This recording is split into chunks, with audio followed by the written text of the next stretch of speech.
The Legend of Zelda: A Link Between Worlds for the Nintendo 3DS may be the best 2D Zelda game of all time, and standing among Link to the Past, Link's Awakening, and the Oracle games is no small feat. I'd lost interest in handheld Zelda since the DS iterations. Up to Minish Cap, these titles had been fantastic games that I've replayed a billion times each, but Phantom Hourglass was just okay, and I couldn't bring myself to get very far into Spirit Tracks at all. Fucking trains. These games just both felt a little gimmicky, especially in how they forced you to use the stylus to move around and attack, which just made combat and even navigation more awkward. Legend of Zelda: A Link Between Worlds is not simply a return to form, but it makes a lot of fantastic changes that makes it the smoothest Zelda title ever, and one of the best in the series, which is saying a lot. Link Between Worlds is a sequel to Link to the Past, as this Link is another reincarnation way down the line. This Link is a blacksmith's apprentice, who gets roped into a quest after getting into a confrontation with Yuga, an evildoer who plans to turn Zelda and the Sages, which should be a band name by the way, into portraits in order to revive Ganon and steal the Triforce. What is it with Zelda villains, other than Ganon and Vati, being foppish weirdos? Anyway, Link has to collect these 3 pendants, get the Master Sword, and then travel to Lorule, the parallel world to Hyrule, which is very punny, Nintendo, to save the 7 sages, reclaim the Triforce, and save the world. Standard Zelda affair, but it's the details that count. I'll quickly talk about this story, because although appropriately brief, it's very touching, with a couple of twists near the end that I might have seen coming, but it was still a simple and solid effort. The final moment does leave a few questions I won't spoil, but you'll find yourself saying, why didn't they do that in the first place? Anyway, the story's solid, who cares, let's get into the gameplay, because that's what matters most in a Zelda game. First of all, the controls are basically perfect. If you've played the Game Boy Zeldas, you'll quickly notice that Link swings his sword very quickly like those games, and the circle pad never felt awkward for controlling our hero in 360 degrees. There's no stupid touchscreen gimmicks, just good old-fashioned button use, and it is awesome.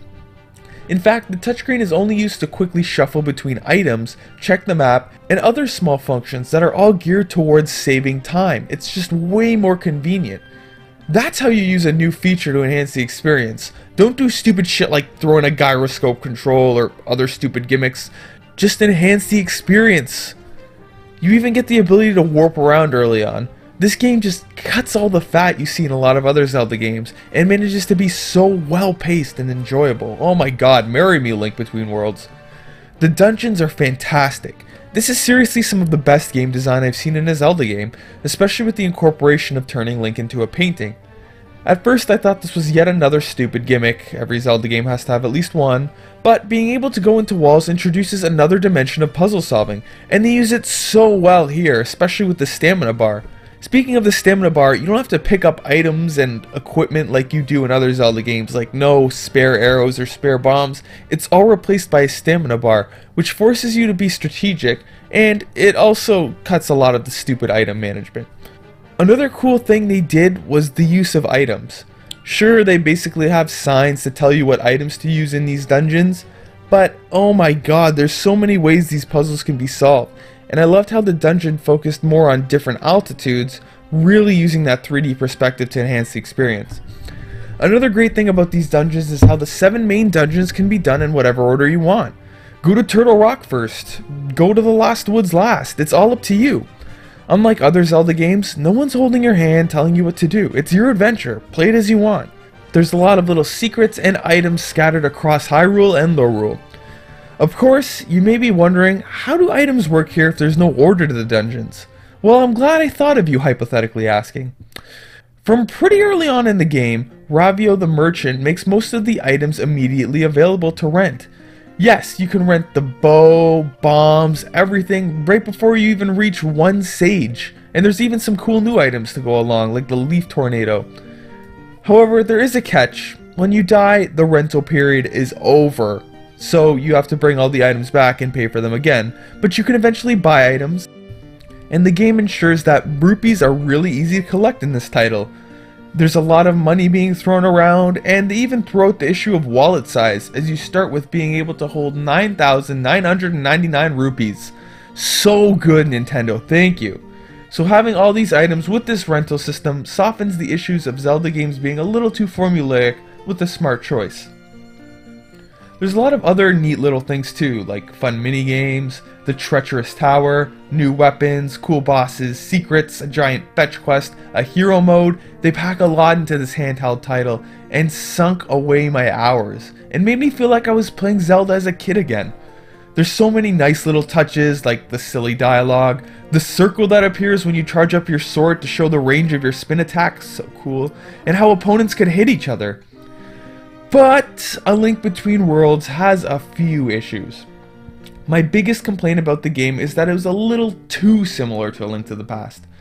The world map was generally the same, though Lorule had some cool changes, and the dungeon themes felt very similar.